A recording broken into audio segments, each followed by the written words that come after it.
ఉమ్మడి నల్గొండ జిల్లా టేకల సోమారంలో భారీ అగ్ని ప్రమాదం సంభవించింది. శివారులోని పత్తి గోదాంలో అగ్ని ప్రమాదం సంభవించింది. ఈ ఘటనలో 4 గోదాలు పూర్తిగా అగ్నికి ఆహుతయ్యాయి. పత్తి కూడా దగ్ధమైంది. సమాచారం అందుకున్న వెంటనే రంగంలోకి దిగారు ఫైర్ ఇంజన్లు. అయినప్పటికీ మంటలు అదుపులోకి రాలేదు. చివరికి జేసీబీ సాయంతో గోదాలను కూల్చివేశారు పోలీసులు.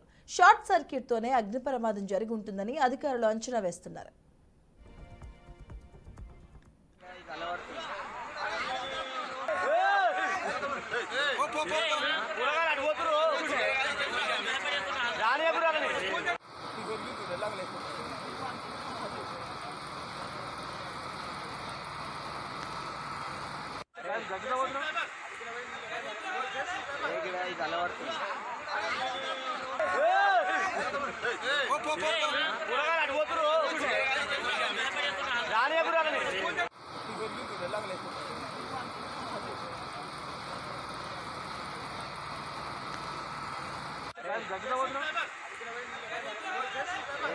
అలవాటు